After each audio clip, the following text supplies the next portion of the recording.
Voisin, tu es béni. Dis à ton voisin, voisin, tu es béni. J'ai pas entendu. J'ai pas entendu. Dis voisin, tu es béni. Alléluia. Mettez-vous s'il vous plaît. Bonjour peuple de Dieu. Bon, bonjour chers étudiants. Amen. Vous m'avez manqué. Normalement on ne dit pas bonjour papa, on dit quoi? Que Dieu vous bénisse. Ça fait plaisir de vous voir. Aujourd'hui on va parler de la parole de Dieu. Amen. Je crois qu'on avait ouvert le chapitre en disant, on avait parlé du Saint-Esprit, c'est ça? On avait parlé en dehors du Saint-Esprit, on avait parlé du commencement, d'accord? Et ensuite, nous avons parlé de la royauté, c'est ça? C'est ça? Et en ce qui concerne la royauté, c'était un message qui concernait la suite des fils de Jacob.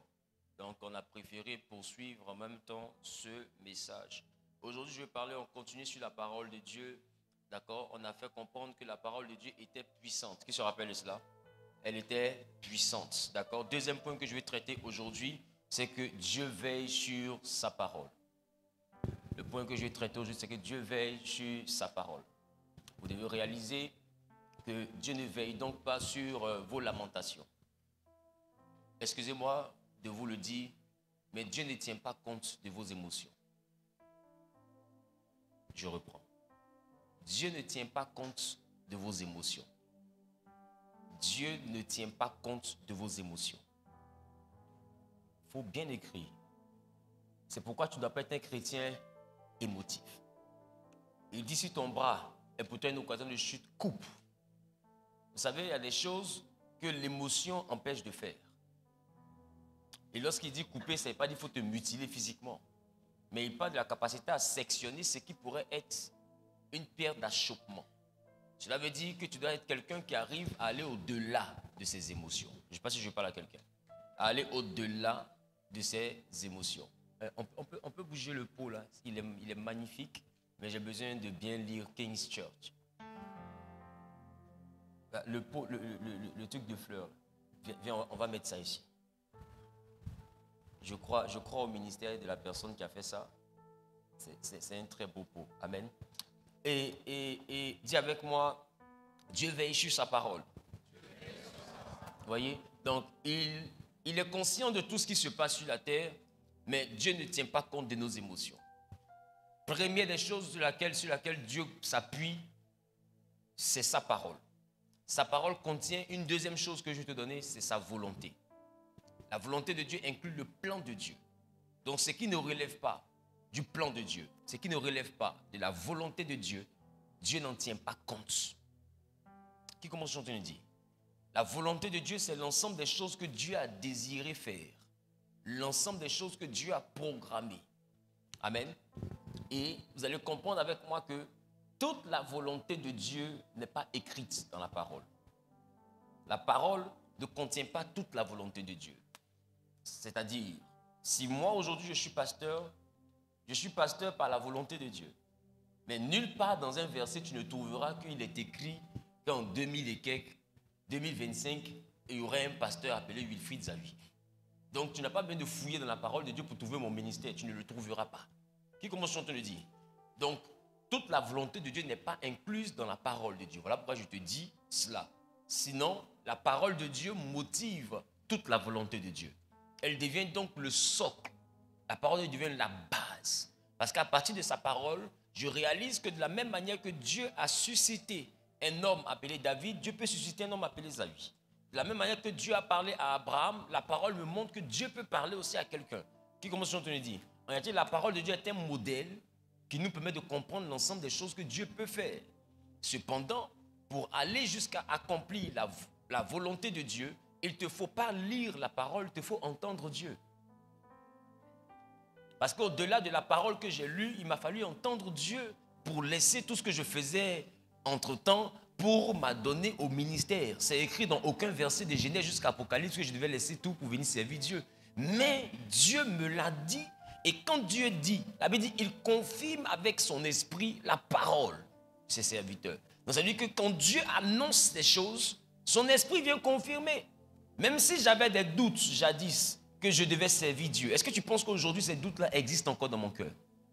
Quand je n'étais qu'un étudiant, quand je n'étais quelqu'un qui sortait du lycée en 2006, qui venait à peine d'avoir son baccalauréat, et que Dieu me confiait la vision Genèse en juin, juste après l'année scolaire, à la fin de l'année scolaire, est-ce que tu penses que j'imaginais que je serais le Zawi que je suis aujourd'hui? J'avais peut-être un cœur rempli de doutes. Écoutez-moi bien, la force de la foi, ce n'est pas d'abord l'assurance. La force de la foi, c'est le doute. Si nous sommes pleins d'assurance, nous n'avons pas la foi. La foi n'est pas la ferme assurance en nous, la ferme assurance des choses qu'on espère.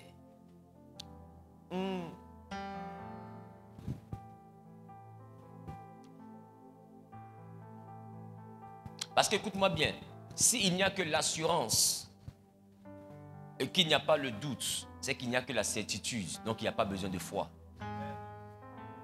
Je reprends. Je sais que quelqu'un a déjà compris. Je reprends.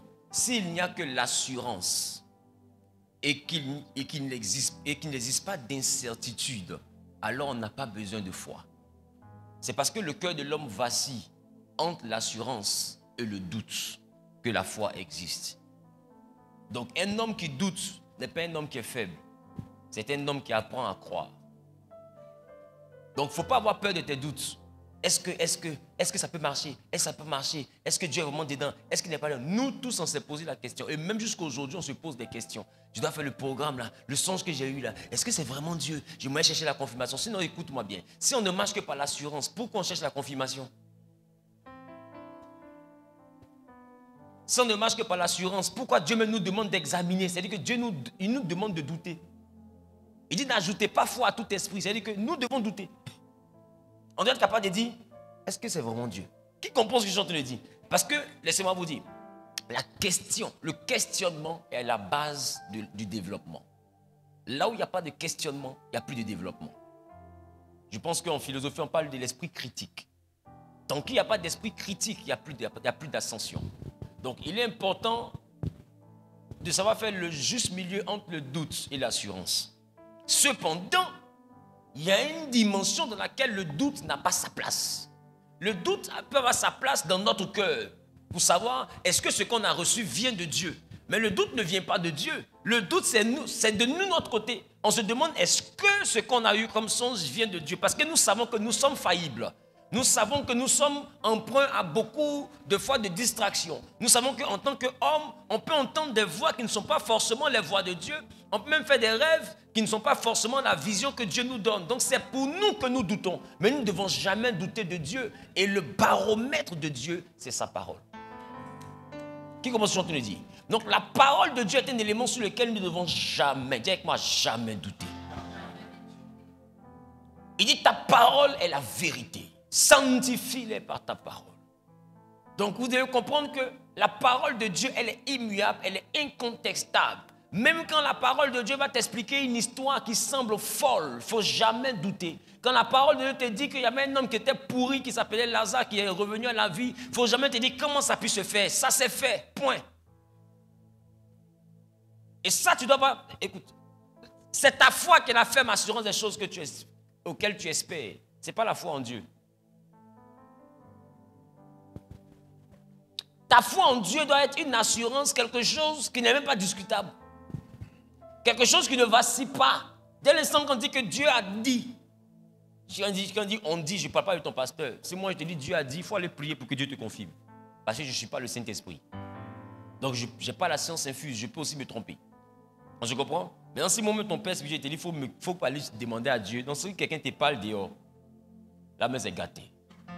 Parce que moi-même j'ai déjà jeté dedans. Amen.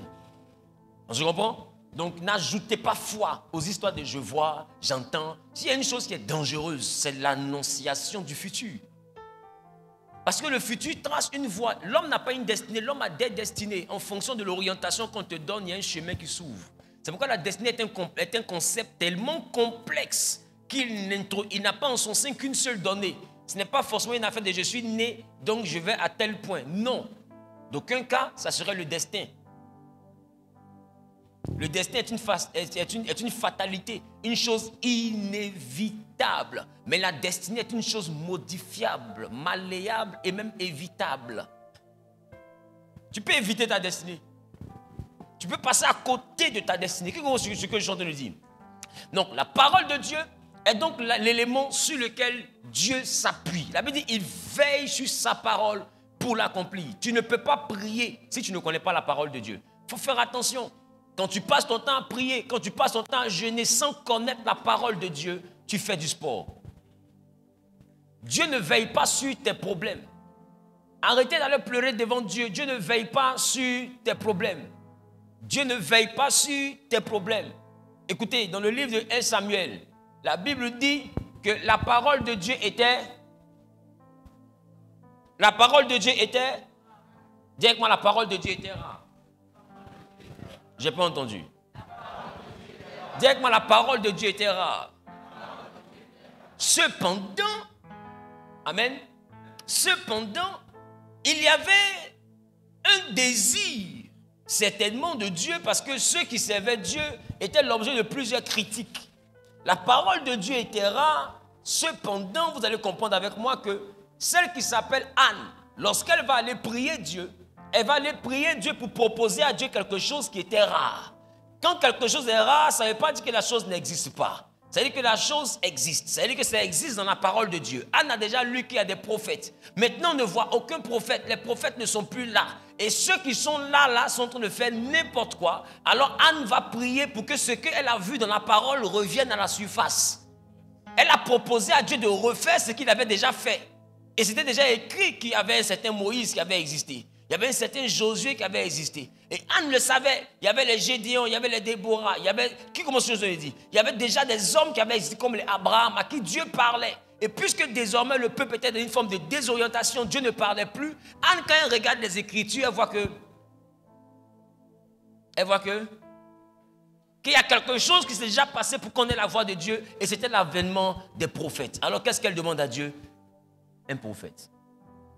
Qui comprend ce que je suis en train de dire? Maintenant, le fameux prophète en question, comment est-ce que lui, il entend la voix de Dieu? La Bible dit que la parole de Dieu était rare. Pour sa naissance, Anne va devant l'autel. Qui se rappelle de cela?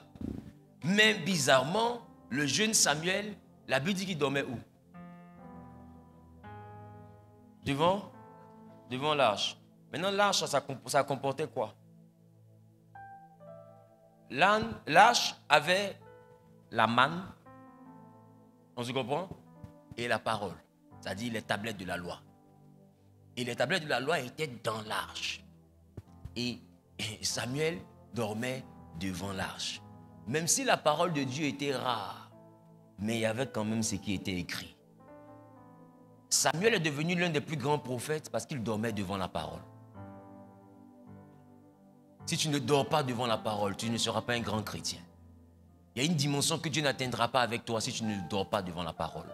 Beaucoup se demandent, mais comment Dieu va faire pour me parler? Il va te parler lorsque tu vas commencer à lire sa parole. Lorsque tu vas commencer à dormir dans sa parole.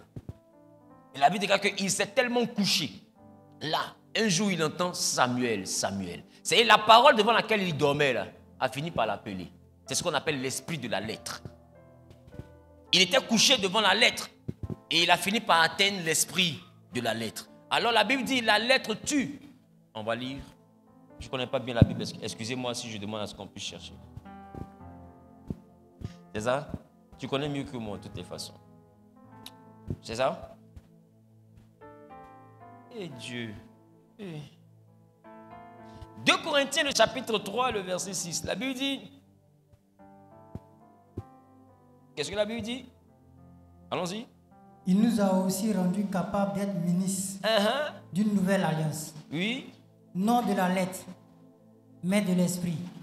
Car la lettre tue, mais l'esprit vivifie. Il dit, il nous a rendus capables d'une nouvelle alliance. Non de la lettre, mais de l'esprit. La lettre tue, mais l'esprit de la lettre vivifie. Il y a 2 dimensions, mettez-vous s'il vous plaît. Il y a 2 dimensions dans la parole. Il y a la parole qu'on appelle la lettre, qui est la Bible. Et il y a la parole qu'on appelle l'esprit de la lettre, qui est le Saint-Esprit. Ce qui va te donner la vie, ce n'est pas ce que tu auras lu, c'est ce que le Saint-Esprit t'aura expliqué dans ce que tu as lu. Qui commence à te le dire? Maintenant, le jeune Samuel, pour atteindre l'esprit de la lettre, lui, il dormait devant la lettre. Qui comprend? Et laisse-moi te dire, la lettre là, qui est la parole de Dieu, était dans l'arche de l'alliance. Mais la Bible dit quand même, la parole de Dieu était rare. Mais ma question, comment est-ce que ce qui est écrit est déposé, mais on dit que la parole de Dieu est rare? Comment ce qui est là peut être rare? Qui comprend ce que je viens de poser comme question? C'est déjà déposé. Est-ce que ça vient d'être rare encore? Qu'est-ce qu'on fait? On ouvre et puis on lit. Et d'ailleurs, Dieu avait déjà dit à Josué que ce livre de la loi, donc il y avait un livre. Sinon la Torah serait quoi? C'est ce que Moïse a écrit. C'est la loi de Moïse. Donc il y avait déjà un livre. Mais comment il y a le livre là, mais on dit la parole est rare? Parce que le livre là, c'est la lettre. C'est le premier niveau de la parole. Mais ce n'est pas la parole que le vrai homme spirituel en Jésus doit rechercher. Parce que même un philosophe, même un bouddhiste, même un athée, même, qui commence à te dire, un mystique, peut aller dans une librairie très proche et puis avoir une Bible. Et puis lire la parole de Dieu en plein vol, lire la parole de Dieu à ses heures creuses. Qui commence à te dire? Donc, il va lire, mais est-ce qu'il a l'esprit de la parole? Est-ce qu'il peut comprendre? Il va finir par philosopher. Il va connaître les histoires bibliques. Il peut même les retenir ici, la bonne mémoire que Dieu lui a fait grâce de l'intelligence. Il peut même retenir. Mais son explication risque de passer à côté de la vérité. Je connais des personnes qui sont des érudits de certaines religions, sœurs, et qui arrivent à réciter nos versets bibliques comme s'ils étaient chrétiens. Mais malgré qu'ils arrivent à tout réciter, ils n'arrivent pas à comprendre que Jésus est Dieu. Vous comprenez?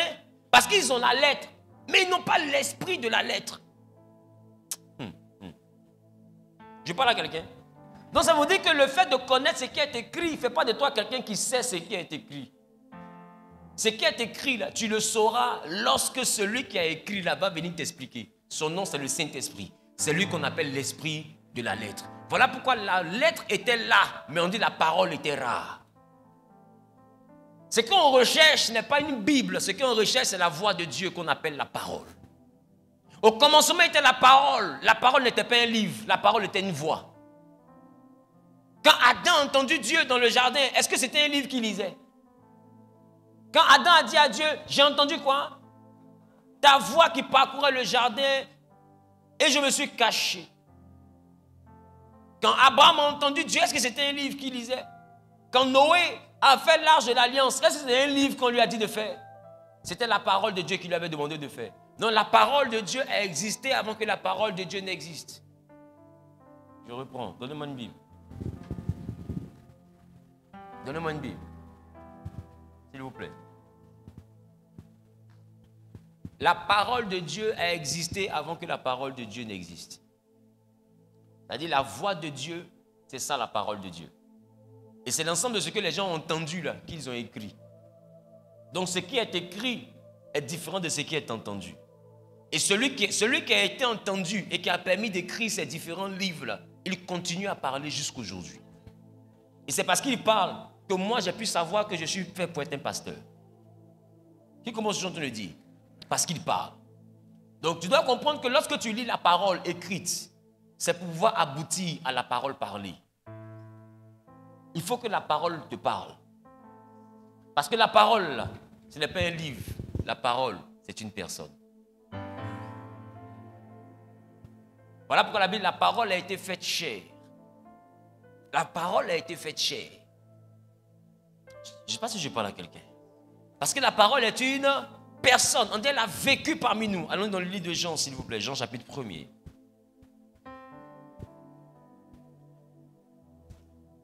Oui.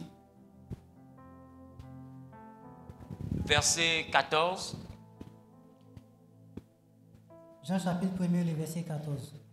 Et la parole a été faite chair. On dit, et la parole a été faite chair. Et elle a habité parmi nous.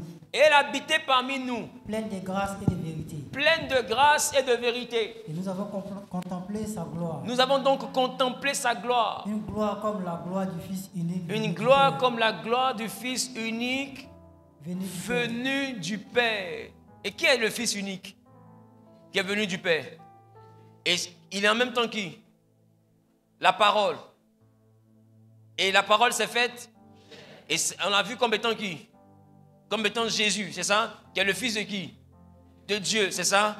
Donc Jésus a parlé dans sa vie. La parole parle.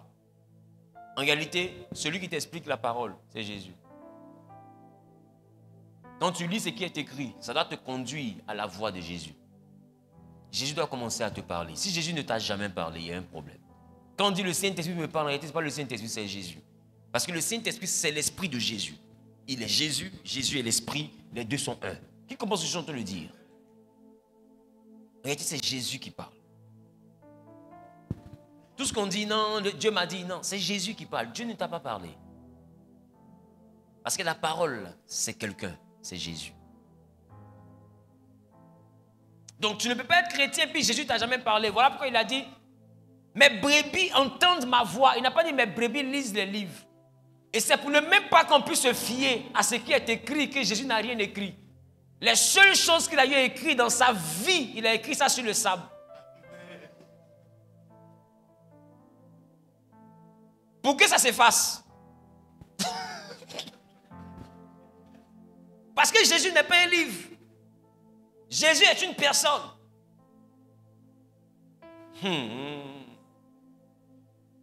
C'est une personne. Et les hommes ont consigné dans des livres ce que cette personne a vécu et a manifesté sur la terre. C'est ce qu'on lit. Mais ça ne fait pas de ça la parole. Ça fait de cela son vécu. La parole, ce n'est pas ce que tu lis. L'histoire que tu lis, c'est l'histoire d'explication de la vie de Christ, de la vie du peuple, comment Dieu a fonctionné avec son peuple. Mais la parole en elle-même, c'est la voix de Dieu. Voilà pourquoi Deutéronome 28 dit, si tu obéis à la voix de l'Éternel, ton Dieu, parce que la voix de Dieu transporte la parole de Dieu. Il faut que Dieu te parle. C'est pourquoi Jésus dit, mes brebis entendent ma voix. Il n'a pas dit, mes brebis lisent mes livres. Ah, c'est d'un. Et de deux, Jésus dit, quand je vais revenir, est-ce que quoi? Est-ce que... Attendez, je ne connais pas la Bible. Et Dieu, c'est tout ça qui fait que les gens disent, je ne suis pas serviteur de Dieu. Je ne connais pas la Bible. Eh Seigneur, aidez-moi. Luc chapitre 18, le verset 8.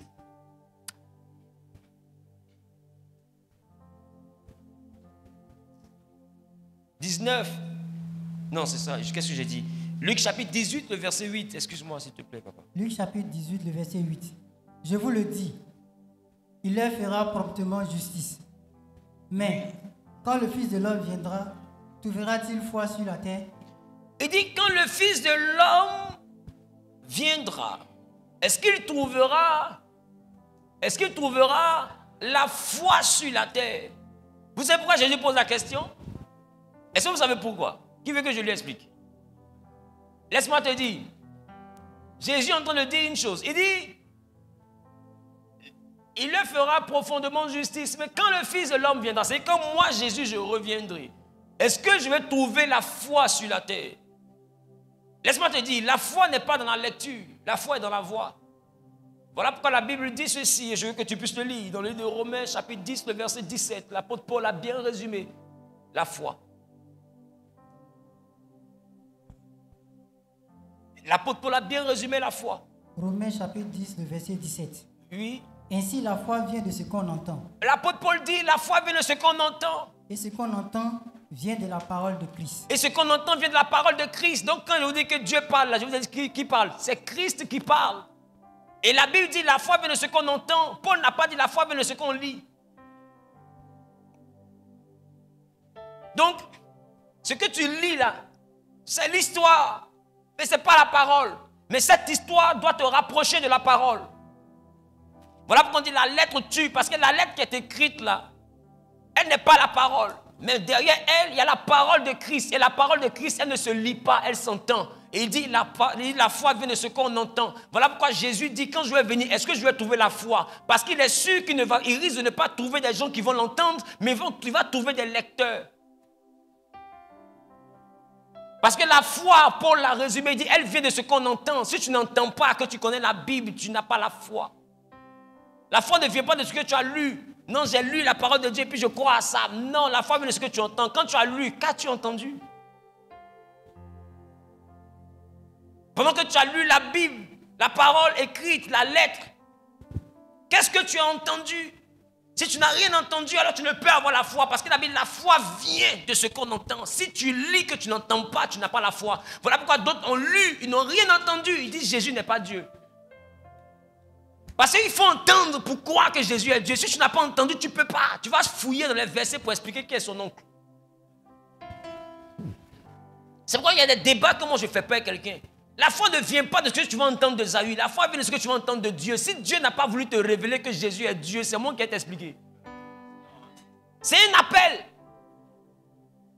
La divinité de Jésus, c'est un appel. Jésus dit, nul ne peut venir à moi, donc nul ne peut me trouver. Si le Père ne l'a appelé. Donc, Jésus, là, c'est un appel. Quelqu'un n'est pas appelé, il ne peut pas trouver la route de Jésus. Il ne peut pas.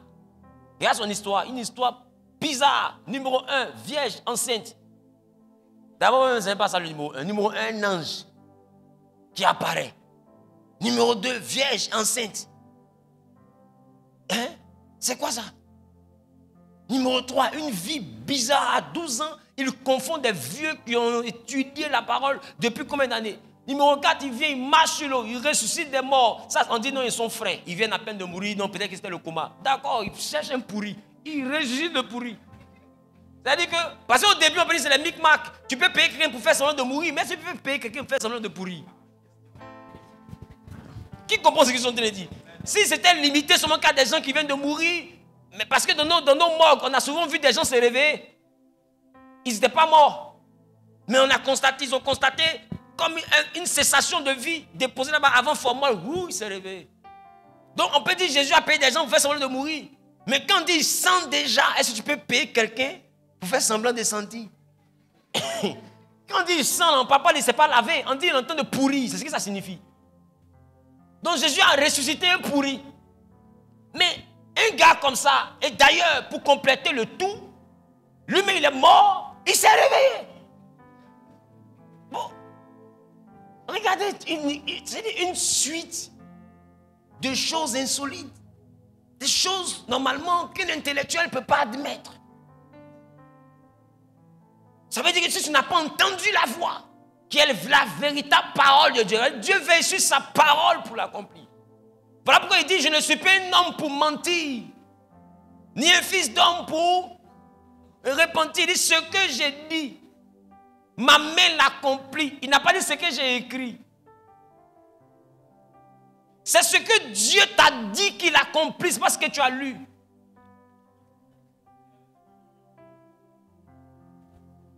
Tu as lu l'histoire de Anne. Est-ce que tu es Anne? Tu n'avais pas à moi? Tu n'avais pas Anne comment? Qui commence ce chant te le dit? Les promesses de Dieu ne sont pas ce que Dieu a écrit. Les promesses de Dieu sont dans ce que Dieu nous a dit. Selon ma question, c'est où c'est écrit que je devais arrêter de faire les révélations et puis commencer à enseigner? Donne-moi le verset.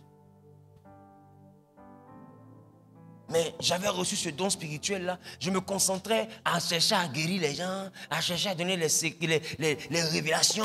D'autres me criaient là-bas, révèle. D'autres me disent, révélation chirurgicale.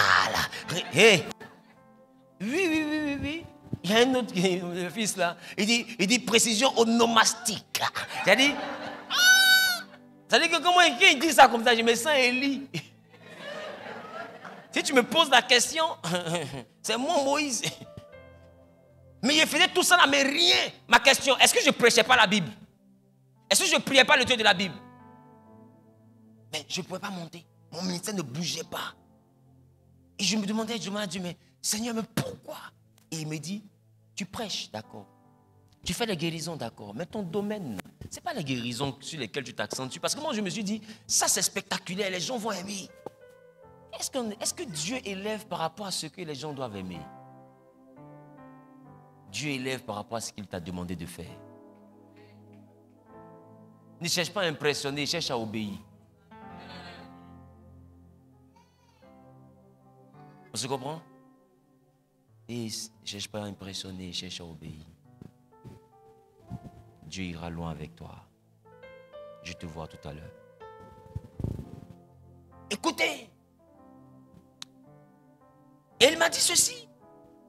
Ton domaine, c'est la Bible dit. Concentre-toi dessus. J'ai déjà passé sur scène, mon fils, enlève tout ce qui est un miracle, là, c'est bon. Et papa, ils vont enlever. J'ai arrêté de prophétiser. J'ai arrêté de prier pour les gens bêtement. D'autres qui sont venus pour ça sont partis.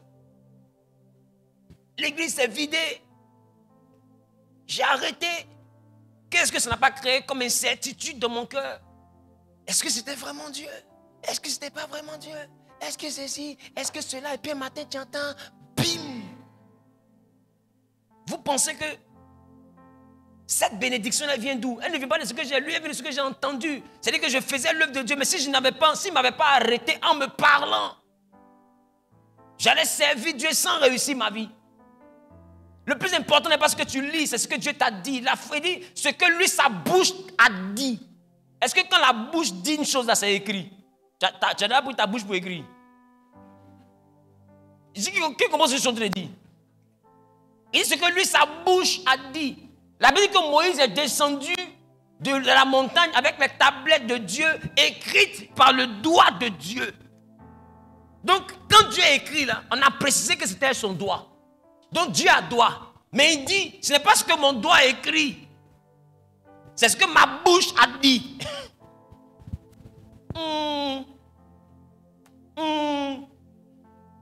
Voilà pourquoi la Bible dit, toutes choses passeront. Mais la parole de Dieu ne passera pas. Mais quand on dit toutes choses là,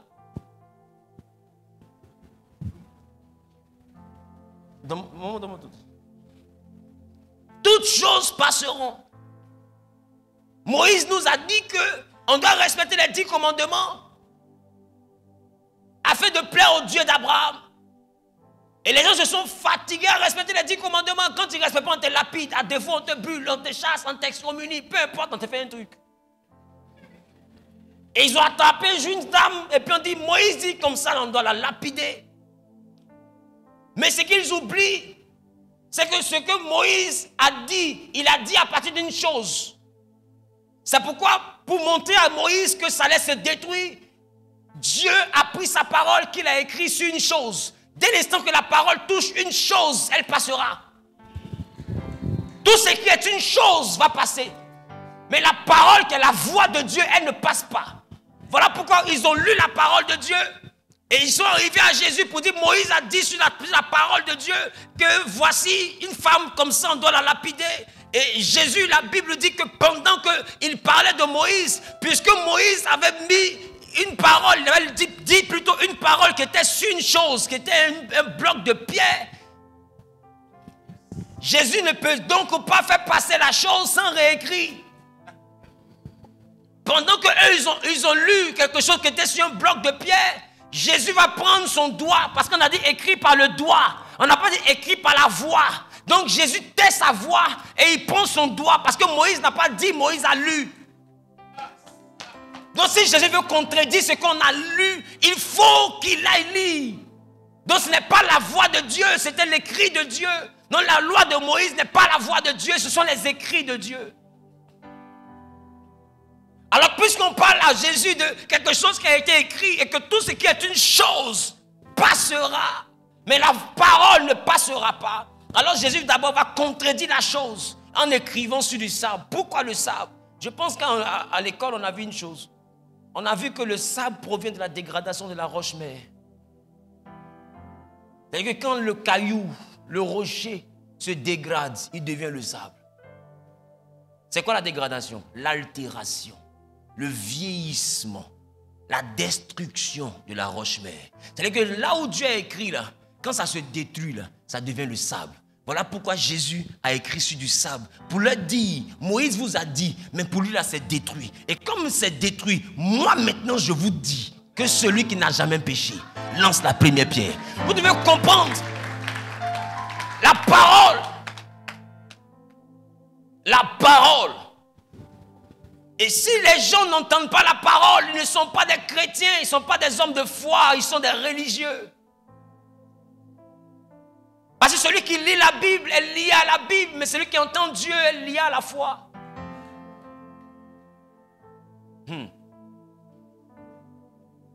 C'est pourquoi tu dois comprendre que la Bible que tu as est un tremplin pour aller vers la voie de Dieu. C'est ce que Dieu dit qu'il accomplit. C'est pas ce que tu as lu qu'il accomplit.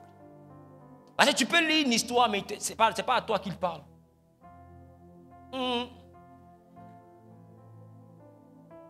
Voilà pourquoi vous avez pris les histoires de la Bible, vous avez prié par rapport aux histoires, ce n'est pas passé dans ta vie. Non, on m'a dit que je dois lire la parole, et puis par rapport à ce que je vois dans la parole que je veux, je dois prier. Antistérile allait soulever l'histoire d'Anne. Depuis, elle a eu Anne. Ce n'est pas arrivé. Elle prie comme Anne. Si tu me donnes un fils, il sera prophète. Qui t'a dit que Dieu veut que tu mettes au monde un prophète? Qui t'a dit?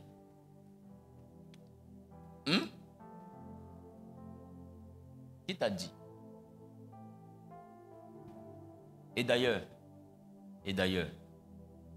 qui t'a dit que Dieu veut que tout le monde se marie?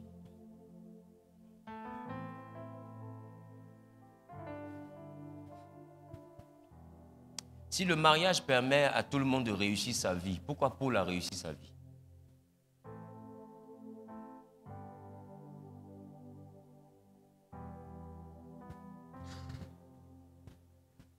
Le premier Adam, quand Dieu l'a vu, Dieu dit il n'est pas bon qu'il soit seul. Parce que dans la route que de sa vie, là, quand Dieu regarde, il a besoin de quelqu'un pour l'aider dans ce qu'il doit faire. Mais le deuxième Adam qui est venu, est-ce qu'il s'est marié? C'était qui? C'est que lui, il était bon qu'il soit seul. L'apôtre Paul qui a écrit Corinthiens, Colossiens, Éphésiens, Romains, est-ce qu'il s'est Thessaloniciens, Timothée, est-ce qu'il s'est marié? Mais est-ce qu'il a reçu son ministère? Jusqu'à il a conseillé aux gens d'être comme lui.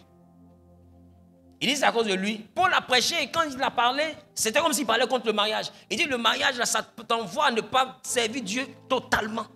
Parce qu'il estime que c'est un ministère qui peut être un obstacle au ministère. Donc lui il dit si c'est à cause de lui. Mais dites-moi, s'il le dit, c'est parce qu'il sait que c'est possible. Paul était un érudit. Mais il dit, nous avons tous reçu un don différent. C'est-à-dire que par rapport à lui, son appel, il estime que le mariage peut être un souci. Qui comprend ce que je suis en train de dire?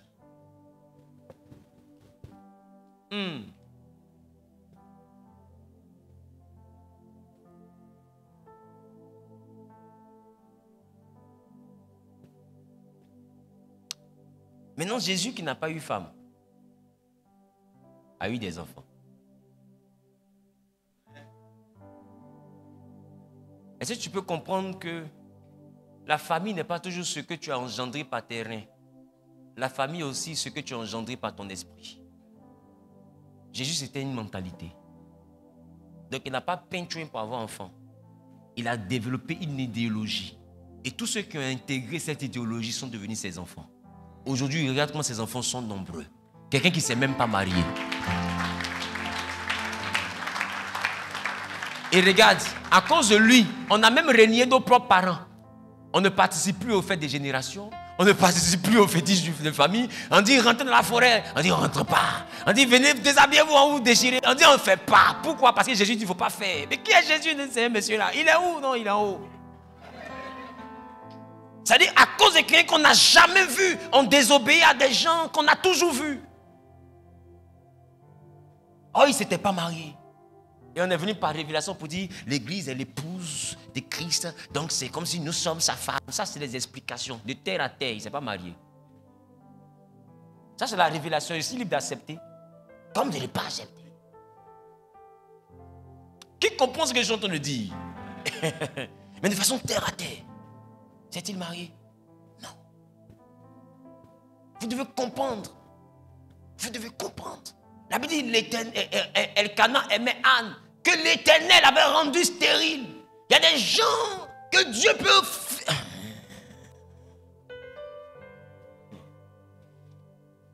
Sinon, comment tu peux rendre une femme stérile? Quelqu'un m'a dit, elle a été rendue stérile parce que... Hein? parce que son ventre n'était pas n'importe quel ventre. Ça, c'est l'explication. Vous savez, quand on donne le code pénal, il y a des interprétations. On se comprend un peu, non? Qui peuvent déboucher sur une autre forme de vérité, un peu plus subliminale. Et puis, à ce qui est écrit, celui qui vole, puis magie, 3 mois de prison. Celui qui vole, qui comprend ce que je suis en train de dire.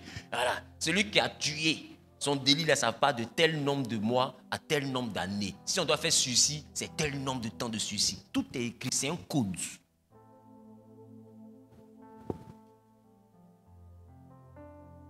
Est-ce que je parle à quelqu'un? Donc, vous devez comprendre que la voix de Dieu, on dit l'Éternel a rendu Anne stérile. Donc, quand Anne est partie, elle n'est pas partie sur la base de ce qu'elle a lu. Parce que laisse-moi te dire, Anne avait fait tout ce qu'elle avait lu. Elle avait lu qu'on fait la dîme pour que le ciel s'ouvre, elle a fait dîme. Son ventre était fermé. Anne a lu qu'il faut faire offrande. Ce que les gens disent, ils donnent 1000 francs, elle donnait le double. Son ventre était fermé. Anne a lu que quand on dit nouvelle lune, il faut aller à l'église. Elle partait à l'église. Son ventre était fermé. Anne a lu que quand on dit sabbat, il faut aller à l'église. Elle partait à l'église. Son ventre était fermé. C'est tellement qu'elle faisait ses prémices. Elle faisait tout. Anne a lu qu'il ne faut pas vivre dans le péché. Anne était mariée. Elle avait quoi? Anne a lu qu'il faut avoir la maîtrise de soi. Pénina l'insultait. J'ai jamais vu le verset où on a dit Anne a répondu.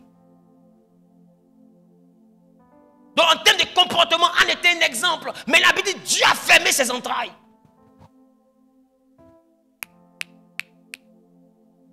Samuel, pas Samuel, je dis regarde le contexte et puis regarde qui a fermé.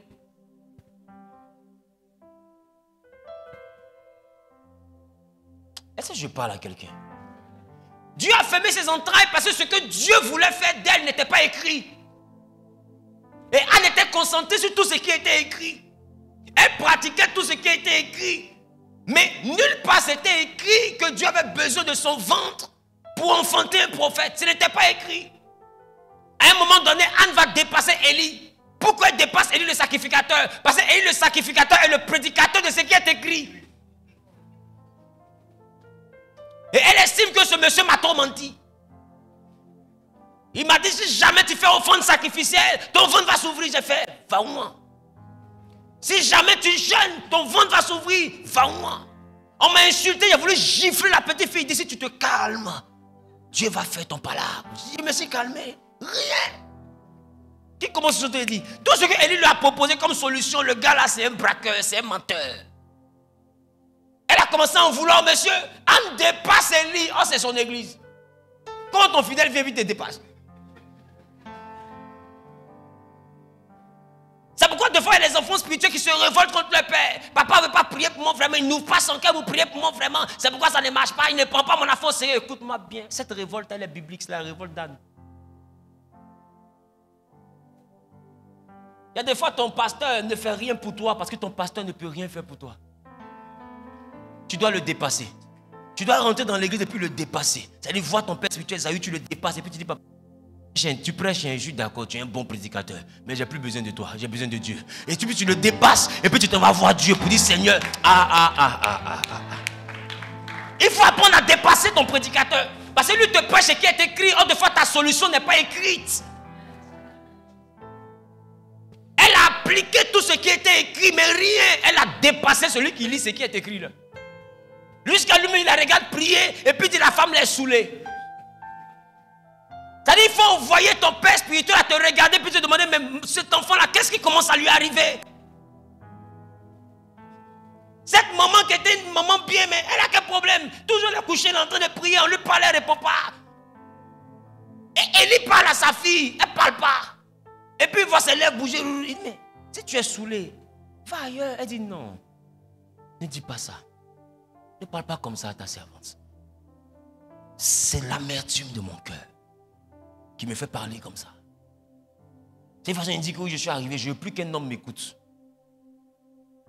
La voix de Dieu, elle va se déclencher dans ta vie quand tu vas vouloir ne plus écouter un homme. Elle dit, non, je ne veux plus. Si je parle là, c'est pour dire à Dieu. Parce qu'en termes d'exemplarité, tu peux me dire que tu m'as déjà vu saoulé, donc il ne faut pas me dire que je suis saoulé. Je ne suis pas une femme qui se saoule, tu me connais. C'est ce qu'elle est en train de dire à Élie. Tu me connais. Et donc toutes les fois où on est monté ici pour fêter les nouvelles lunes, tu ne m'as jamais vu saoulé. Ce n'est pas aujourd'hui que je serai saoulé et en plus venir prier étant saoulé. Il y a un problème qui est plus profond que ça, le vieux.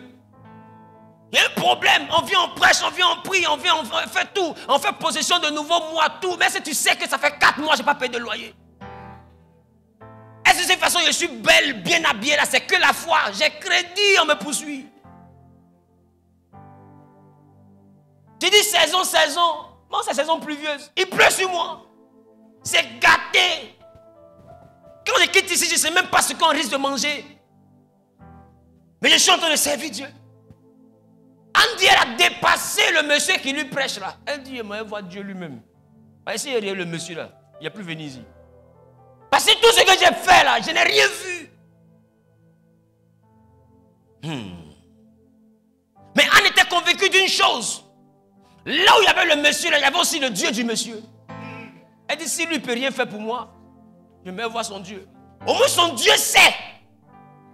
Elle a dépassé ce qui était écrit. Et elle voit le Dieu de la maison où Élie était établi.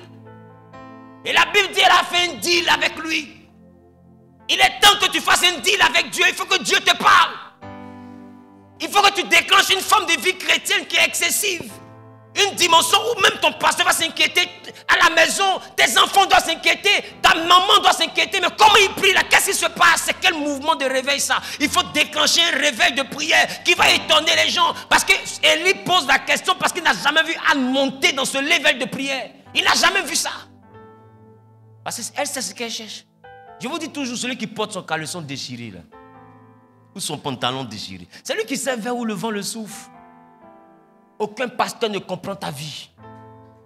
Aucun. Et si moi je m'aurais expliqué ta vie, il y a des choses que j'ai oubliées. La personne que Dieu veut écouter, c'est toi. Même quand tu as le plus grand avocat du monde, à des moments on te demande qu'est-ce qui s'est passé. Ton avocat est là, hein, et puis c'est toi qui parles. Parce qu'il n'y a personne qui peut mieux expliquer ta vie que toi-même. Il n'y a personne. Je ne sais pas si je parle à quelqu'un. Et ça arrive quand on est fatigué de ce qui est écrit. Qui comprend ce que je dis? Qui a prié sur ce qui est écrit? Oui, non. Et elle est partie. Et elle est montée devant Dieu. Elle dit, si tu m'entends, si tu écoutes et que tu vois l'affliction de ta servante, si tu consens à me donner un fils, je te le donnerai pour prophète. La Bible ne demande plus à l'Éternel. Et le visage d'Anne ne fut plus le même. Ça veut dire que tout ce qu'elle faisait ne plaisait pas à Dieu. C'est pourquoi Dieu avait fermé ses trompes. Tu peux lire que tu dois servir Dieu. C'est pourquoi tu as commencé à le servir. Mais est-ce que ça plaît à Dieu? C'est pourquoi il a fermé ton commerce. Elle faisait les choses dans la maison de Dieu, mais ça ne plaisait pas à Dieu. Ça, parce que tu fais quelque chose à l'église, que ce que tu fais plaît. Il a dit évangéliser, aller partout, faire des nations. C'est écrit, mais c'est ce qu'il t'a dit. Non, j'évangélise dans les marchés. Père, j'ai pris ici, j'ai fait le groupe d'intercession. Père, j'ai chanté que ma voix s'écasse. Tu n'as pas vu mon activité. Ça ne lui plaît pas. Ce que tu fais est bien, mais est-ce que ce que tu fais est bon? Anne faisait tout ce qu'on lui avait prêché, mais ça ne plaisait pas à Dieu. Elle allait prier et sa prière a plu à Dieu. Tu veux la voix de Dieu? Va parler à Dieu. Va parler à Dieu. Quand tu lis la Bible, que ce soit pour voir l'ensemble des choses que Dieu peut faire. Et il peut ouvrir les entrailles d'une stérile. La Bible te confirme ça. La Bible te confirme qu'il peut ressusciter un mort. La Bible te confirme ça. La Bible te confirme qu'il peut faire quoi encore? Il peut guérir un malade. Mais est-ce que la Bible te dit qu'il veut guérir tous les malades? Si tous les malades sont guéris, qui meurt?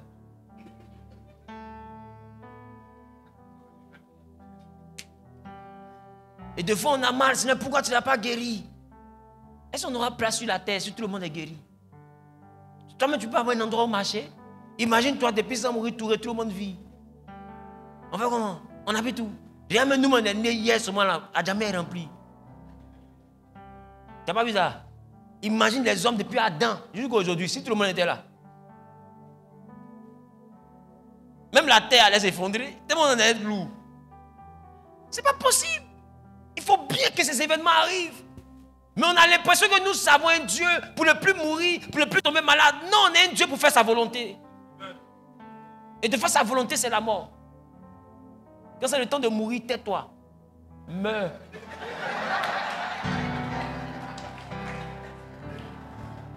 Non, c'est là, je ne veux pas, tu ne veux pas, qui veut? Va. Ah, on dit c'est le temps. Jésus s'est plaint. Je ne suis pas encore prêt. Recule un peu. Quand tu peux repousser un peu. Dieu s'est tu. Même la voix n'a pas parlé. Après lui, c'est comme ça. Si ce n'est pas ta volonté, on dirait que ta volonté soit faite. Donc tu n'es pas un enfant. Il y a des choses, nous prions, Dieu ne réagit pas parce que sa volonté, c'est ce que tu es en train de voir. La volonté de Dieu peut te faire mal. La volonté de Dieu dans la vie de son fils a fait frapper son fils, a fait clouer son fils. La volonté de Dieu fait mal. Est-ce que tu peux imaginer le sentiment de Pierre quand on frappe Jésus? Il se demande, mais attends, est-ce que cet homme était naturel ou il était surnaturel? Parce qu'on ne peut pas le frapper simplement comme ça. Toi-même, ton pasteur, mais si on le tape, mais ça te fait mal. Les gens me sont si moins 2 jours là, mais ton cœur, tu veux. Il dit, on m'a envoyé les captures de mes enfants. Ils ont des réponses, mais taisez-vous. Taisez-vous. Vous savez, quand quelqu'un a guéri, une personne a guéri, est une personne qui a guéri.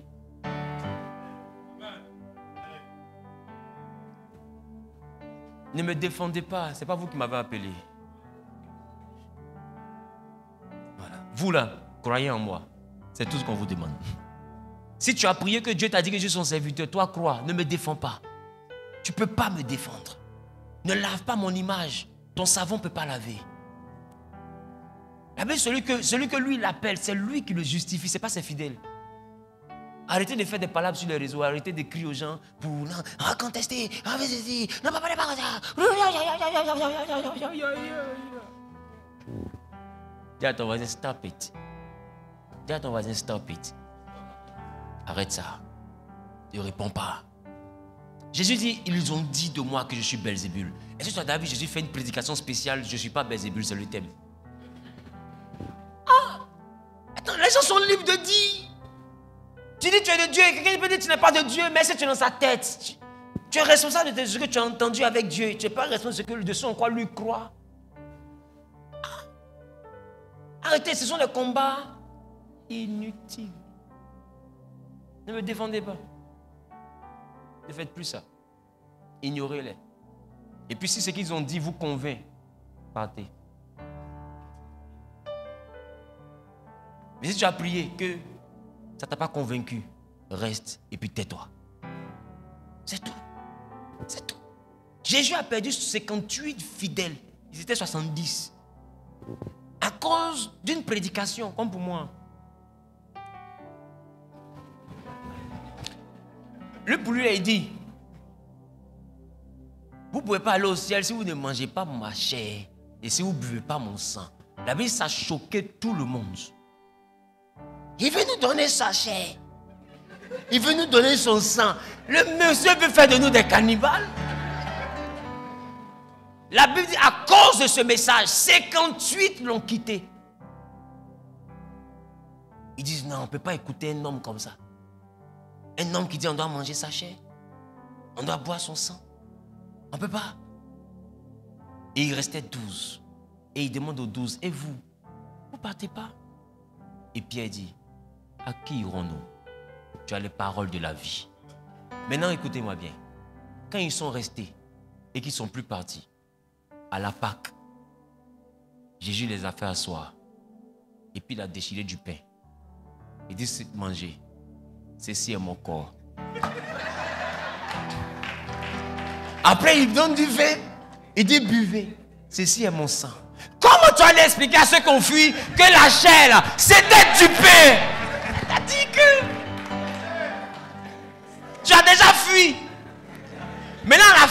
t'es dupé. Tu fais comment? Qui comprend ce que je suis en train de dire? Laissez ceux qui doivent se scandaliser. Ceux qui doivent être sauvés seront sauvés. Ils ont fait tout ce tapage-là. Oh, c'était dupé. Et je suis sûr que ceux qui ont dit que Jésus était Belzébul, là, les 58 là, il y avait certains dedans. Parce qu'il n'y a pas fumée sans feu. Les gens ont dit, ceux-là, les 58 que vous voyez là, ils ont vécu à lui. Si ils disent là, c'est vrai. Mais Jésus n'a pas fait de thème pour ça. Il y a des combats on ne mène pas. Il y a des combats on ne mène pas. Il y a des combats on ne mène pas. Vous savez, il y a des gens qui m'ont appelé et puis qui ont dit, il y a un groupe qui a payé 10 millions pour détruire mon ministère. David est où? Est-ce que David est là?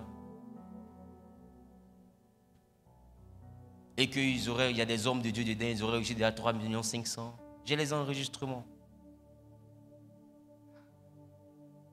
Parce que j'ai communiqué avec eux. Sous demande de mon père dans la foi. Ils sont allés jusqu'à voir mon père pour dire, il y a un complot contre ton fils. Et je lui ai dit au téléphone, vous allez faire ce que vous devez faire. Dans 6 mois, je vous dirai où mon église se trouve.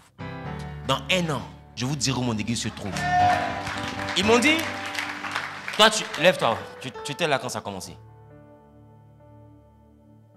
Non, comme je dois reçu 3 500 000, il faut voir. Et c'est un homme de Dieu qui me dit ça. Et je lui ai dit, homme de Dieu, tu sais Dieu, je sais Dieu. S'il y a des hommes de Dieu qu'on peut payer pour détruire un autre homme de Dieu et que Dieu accepte, c'est que mon ministère est fini, c'est le début de ma vie civile. Mais je ne payerai rien. On vous a payé, faites votre travail. Et j'ai raccroché mon téléphone. Non, c'est que ça, tu verras toi-même. J'ai dit, laissez-moi voir. Je veux voir si Dieu m'abandonne. Vous pensez qu'être pasteur, c'est facile? Vous pensez que prêcher Jésus, c'est facile? Tu penses que c'est de gaieté de cœur même que je suis là et puis je prêche tous les jours? Tu penses que c'est cette vie où je n'ai pas de vie là que j'ai choisi de vivre? Cette vie où tu es un jeune, tu même aller au restaurant, tu ne peux pas. Laissez-moi vous dire, si Dieu a détruit le ministère, il m'a sauvé. Il m'a allégé. S'il m'a rendu civil, il m'a aidé. Parce que le servir, ce n'est pas facile. Le prêcher, ce n'est pas facile. Tout le monde se lève, tout le monde parle de toi. On parle de toi comme si tu étais le diable. Est-ce qu'ils savent ce que tu as laissé? Combien de fois tu as bravé ton père, tu as bravé ta mère? Est-ce qu'ils peuvent sentir ça? Est-ce qu'ils peuvent savoir? Et puis eux, je leur dis détruisez. Détruisez. Et si c'est détruit, vous m'aurez aidé. Vous m'aurez aidé. Vous m'aurez aidé. Vous n'aurez rien fait d'autre. Parce que je suis esclave de Jésus. Il m'a attaché pour le prêcher. J'ai mes défauts, je l'admets. Mais je n'ai pas falsifié l'onction. Je n'ai pas falsifié ma grâce. Je n'ai pas falsifié mon appel. Je n'ai pas falsifié mon huile. Je n'ai pas mélangé ce qui est sur ma vie. Je n'ai pas fait ça. Alors si Dieu vous laisse me faire ça, que son nom soit béni. Vous ne m'aurez pas détruit. Vous m'aurez détaché. Parce qu'il m'a enchaîné. Je vais faire ceci. Tu es pasteur, tu ne peux pas faire. Je vais faire cela. Tu es pasteur, tu ne peux pas faire. C'est une prison. Une prison. Servir Dieu, c'est une prison. C'est une prison. Elle est dorée, mais c'est une prison.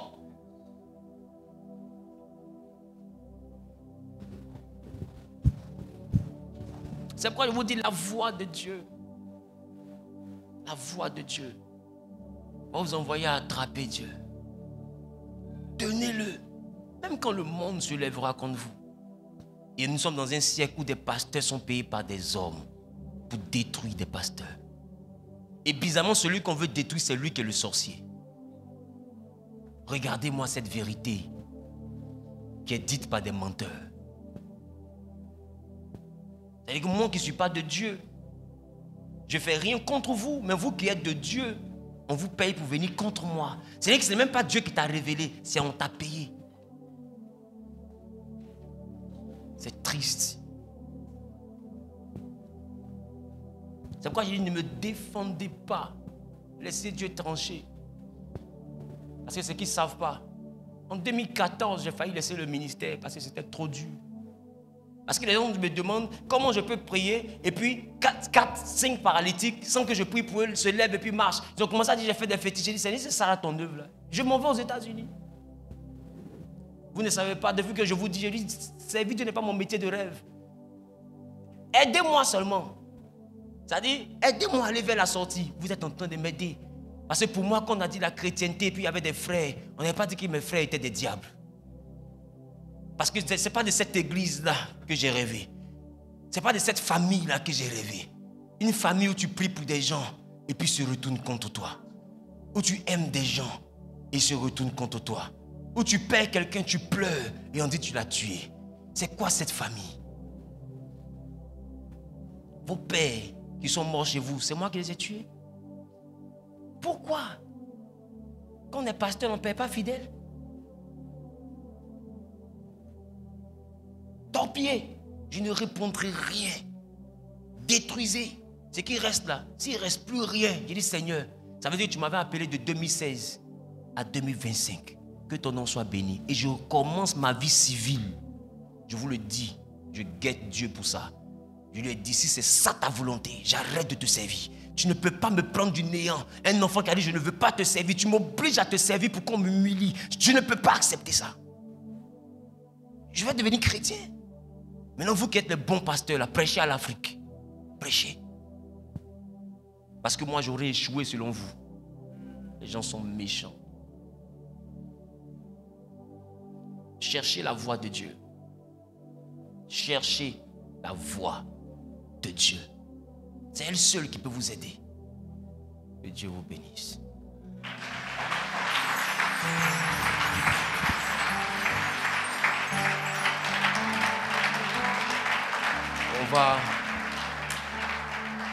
On va prier. On va prier. Et on va dire à Dieu, Seigneur, je veux entendre ta parole. J'ai appris que ta parole ne se lit pas. Ta parole s'entend. Je veux entendre ta parole. Il lève la voix et commence à parler à Dieu. Il lève la voix et commence à parler à Dieu.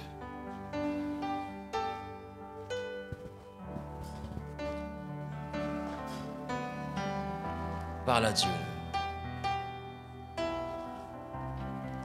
La voix du bon berger, quand je l'entends,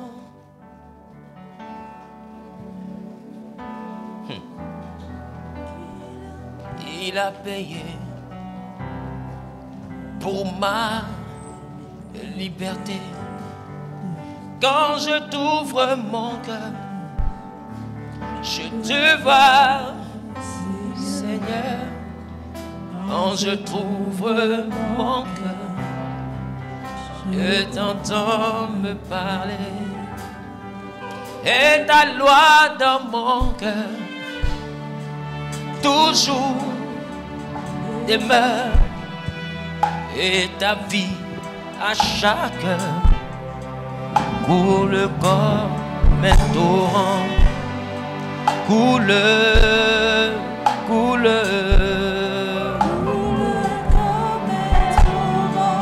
Ah, coule, coule.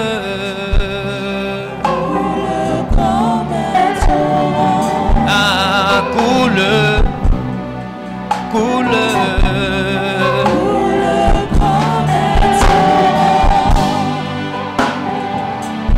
Dis à Dieu de te connecter à sa voix. Dis, Seigneur, je veux t'entendre. Bien-aimé, les promesses de Dieu dans votre vie, sinon dans vos vies, ne sont pas écrites, elles sont dites. Le grand homme que tu dois devenir, Dieu doit te le dire. Dans aucun verset, ta vie est écrite. Ta vie est définie par ce que Dieu aura dit et que tu auras entendu. Tant que tu n'as rien entendu, tu vas lire la Bible mais tu n'auras pas d'orientation. C'est pourquoi remarquez, vous connaissez la Bible, mais vous ne savez pas quel chemin prendre. Je vais où? Qu'est-ce que je dois faire? Qu'est-ce que je ne dois pas faire? Tu vois qu'en réalité, qu'est-ce que tu cherches à faire? Tu cherches à entendre quelque chose. Il faut que Dieu te dise quelque chose. S'il ne te dit pas quelque chose, c'est fini. Et vous connaissez la Bible. Est-ce que ça vous a orienté? Vous avez besoin d'orientation. Il faut que Dieu vous parle. Et la meilleure orientation n'est pas celle qu'on reçoit d'un père spirituel ou bien d'un supposé voyant. La meilleure orientation est celle qu'on reçoit de la voix de Dieu. Dis Seigneur, j'ai besoin d'entendre ta voix pour savoir orienter ma vie. J'ai besoin d'entendre ta voix pour savoir prendre la direction qui accomplira ma destinée. Élève la voix et parle à Dieu. Élève la voix et parle à Dieu. Mandelebo Shababa, Lekelebo Santa la Elebo Sikata, Ebaba Elebo Shababa Baba, Elabrakinte Lebo Santa la Baba Baba Baba Baba, Lekelebo Shababa Baba Baba.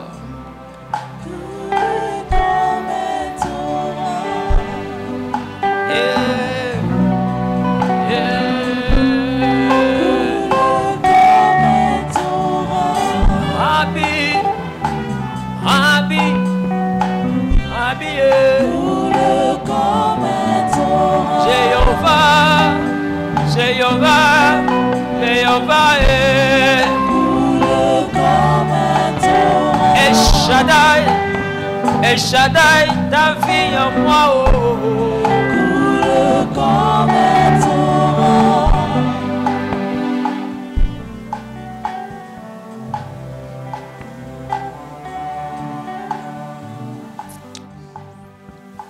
Tu vas dire avec moi, Saint-Esprit, tu es la manifestation de la voix de Dieu. Remplis-moi de toi.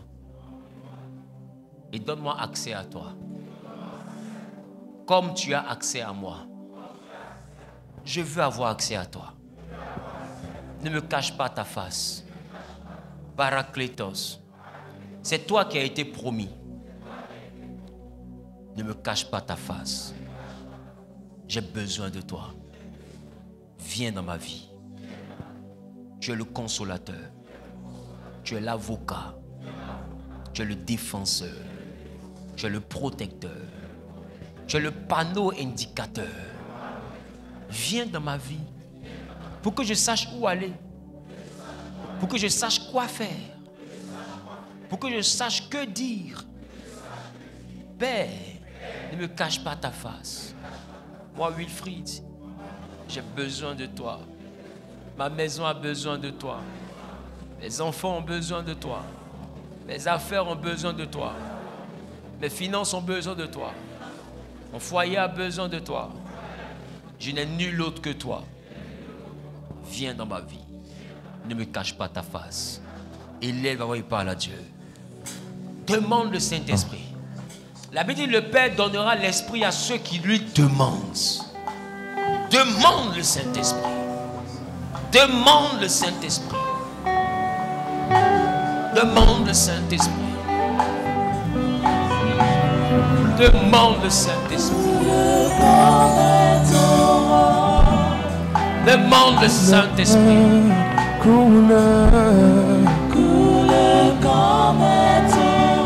Demande le Saint-Esprit.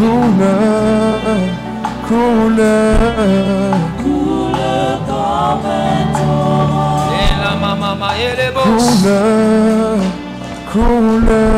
Et la baba et les boss. Les satalabra et les boss. Les catalabra et les boss.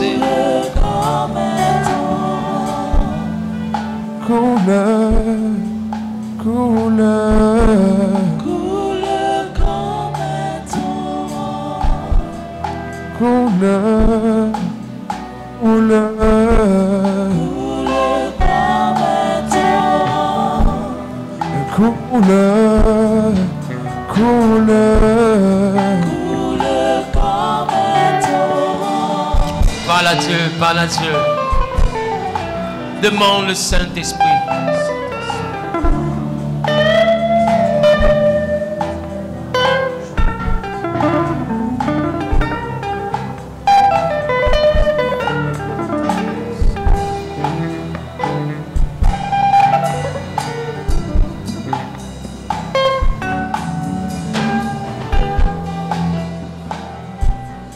Nous sommes exaucés au nom de Jésus. Je vais prier pour la parole de Dieu. Il est 35 minutes.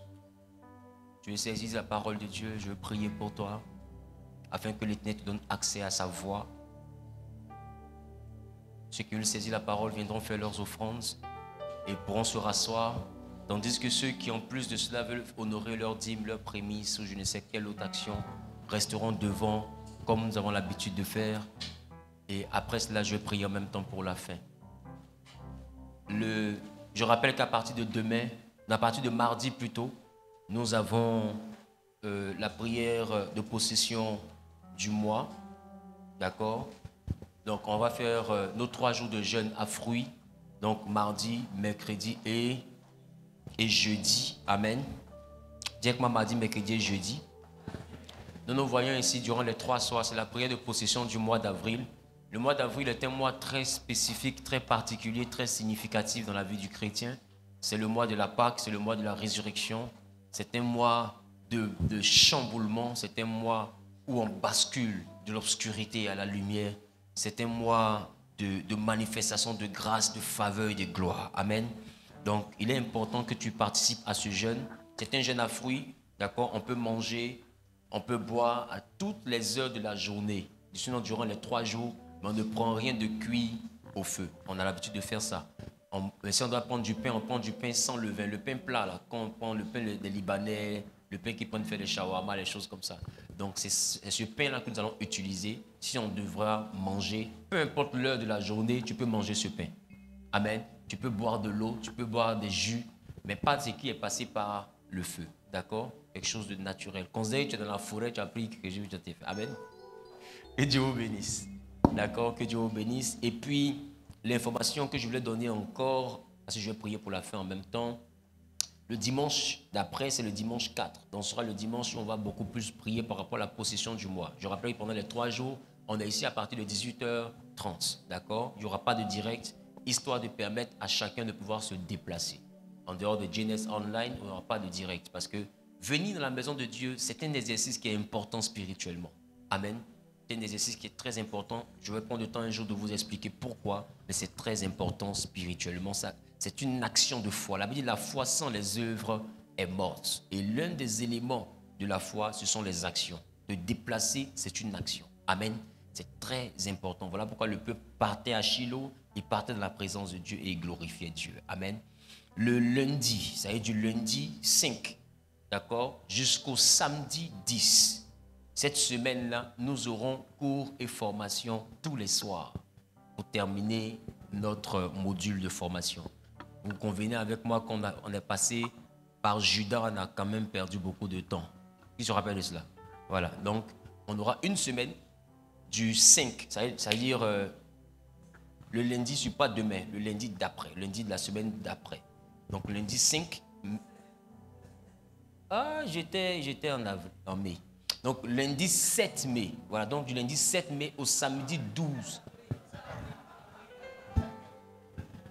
Donc, du lundi 7 avril, autant pour moi, au samedi 12 avril, nous sommes ici. À partir de 18h30, on a 2 heures de cours. Amen. 2 heures de cours chaque soir. Donc, tous ceux qui sont inscrits sur les listes par rapport à la graduation, cette semaine, elle est importante. Je crois que nous avons une liste qui tourne autour de 500 à 600 étudiants et la graduation aura lieu le lundi de Pâques. Donc pendant ces 5 jours-là, ces 6 jours-là plutôt, on aura la capacité de parler de la graduation et puis on aura la capacité aussi de pouvoir former, d'accord, des groupes de 10. Dès le lundi 7, vous aurez un thème, les groupes seront déjà faits et durant la semaine, vous allez, histoire de pouvoir travailler un peu, voir comment, ce n'est pas des trucs trop compliqués, mais si chacun y met de la volonté, vous pouvez y arriver même en 10 jours. Et puis, vous allez faire votre présentation. Et puis, après la présentation, on va passer à la graduation. C'est bon? C'est bon? Donc, organisez votre programme pour cela. Je prie que l'offrande soit bénie. Je prie que la dîme soit bénie. Je prie que les prémices soient bénies. Je prie que le Dieu des cieux vous donne la meilleure pluie et la meilleure rosée venant du ciel. Je prie que la terre soit fertile. Je prie que la grâce et la faveur de Dieu soient votre partage. Je prie que le bonheur et la grâce s'attachent à votre vie. Je prie que la main de l'Éternel puisse vous secourir dans les combats, puisse bénir votre grenier, le rendre capable d'abondance et de surabondance. Que le Dieu sacré des Hébreux vous fasse du bien tous les jours de votre vie, au nom suprême de Jésus-Christ. Amen. Amen. Amen.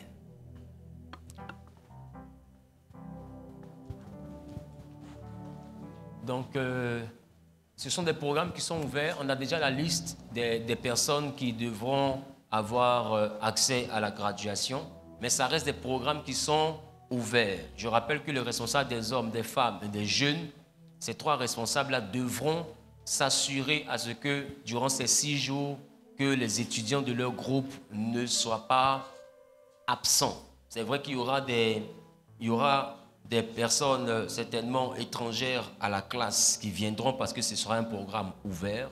Cependant, il ne faudrait pas qu'on puisse avoir au-delà, sinon qu'on puisse manquer de données en ce qui concerne la présence de ceux-là qui sont inscrits pour la graduation. D'accord? Que Dieu vous bénisse. Je veux que vous puissiez, vous qui êtes de Genèse ici, tenir compte de l'affiche que j'ai postée hier avec la réunion Zoom. Qui a vu ça? Avec la réunion Zoom. Donc, vous devez être présent sur Zoom le mardi. D'accord? Le mardi, on avait dit à 19h, mais je vois qu'on a la possession du mois. Donc, on ne pourra pas faire ça à 19h. On va décaler. D'accord? On va décaler pour faire ça peut-être un peu plus tard. Peut-être à partir de 22h, 23h. On aura 1 heure. Puis on va faire aussi mercredi. Mais ce n'est pas en présentiel. C'est sur Zoom. Donc, depuis la maison, on pourra assister. En réalité, c'est la suite de ce que j'ai prêché durant la veillée. Donc, j'aurai la capacité de faire une synthèse. D'accord, de faire un résumé de ce que j'ai prêché et puis donner la suite. Donc, vous qui n'avez pas pu être à Paris, voilà, vous aurez la capacité de savoir brièvement ce qui a été dit à Paris et puis savoir ce que je comptais dire mais que je n'ai pas eu le temps de dire là-bas. Donc, je les ai convoqués sur Zoom. Donc, il est important que vous puissiez faire le nécessaire pour vous inscrire. Je crois que nous avons 500 personnes maximum sur notre réunion Zoom, mais on va essayer d'augmenter la capacité à 1000 personnes pour que tous puissent y avoir accès. D'accord? Donc que Dieu vous bénisse. Tenez-vous debout, je prie pour la fin. Je prie que la grâce et la faveur soient sur vous, que la main de l'Éternel soit sur nous et qu'il nous donne accès à sa parole. Que la parole de Dieu puisse intégrer notre intelligence, intégrer notre système auditif. Que le Dieu d'Abraham, de la même manière qu'il a parlé à Abraham, qu'il nous parle. Que le Dieu qui a parlé à Adam, à Noé, à Moïse, à Josué, que ce Dieu-là qui parlait à Élie, à Élisée, que ce même Dieu nous parle, qu'il s'adresse à nous, qu'il s'adresse à nous. Et qu'au-delà de ce que nous lisons dans la Bible, que nous puissions avoir accès à la parole. La Bible déclare qu'il veille sur sa parole pour l'accomplir. Et d'ailleurs, Paul dit, la foi vient de ce qu'on entend. Et ce qu'on entend vient de la parole de Dieu. Donc Paul entend de nous dire que la parole de Dieu s'entend, elle ne se lit pas. Père, donne-nous accès à cette parole qu'on doit entendre. Car tu as dit que tes brebis entendent ta voix et elles la suivent. Elles ne suivront pas la voix d'un étranger. Nous voulons suivre ta voix. Alors ouvre nos capacités à la possibilité d'entendre ta voix. Nous voulons cette voix pour nous orienter. Nous voulons cette voix pour nous guider, pour nous conseiller, pour nous apaiser, pour nous envoyer à nous lever quand nous devons nous lever, pour nous envoyer à marcher quand nous devons marcher et à nous arrêter quand nous devons nous arrêter. Nous voulons suivre ta volonté, mais comment suivre une volonté que nous ne connaissons pas? Révèle-nous ton plan dans notre vie. Nous avons pu voir ton plan dans la vie d'Abraham parce que tu as parlé à Abraham. On a vu ton plan dans la vie d'Isaac parce que tu as parlé à Isaac. On a vu ton plan dans la vie de Jacob parce que tu as parlé à Jacob. Ce n'est tous les acteurs de la Bible Et la majeure partie des acteurs cruciaux de la Bible, leur destinée ont marqué parce que tu leur as parlé. Même Gédéon qui était d'une famille pauvre et qui n'était pas considéré, sa vie a changé pas parce qu'il avait lu ce qui était écrit, mais parce qu'il avait entendu ta voix et tu lui avais parlé. Éternel, parle-nous, Père, parce que quand nous regardons ce qui est écrit, nous voyons que nos vies changeront le jour où tu t'adresseras à nous. Seigneur, parle-nous pour que comme Gédéon, que de personnes inconsidérées, que nous devenons des vaillants héros. Parle-nous pour que comme Abraham, que de vieillards, que nous devenons les pères d'une multitude. Seigneur, parle-nous pour que comme Moïse, un homme en exil qui avait tout perdu, que nous devenons de grands libérateurs de notre génération. Seigneur, permets à chacun de t'entendre et d'accomplir ta volonté. Dans le nom de Jésus, j'ai prié. Amen. Amen et amen. Que Dieu vous bénisse.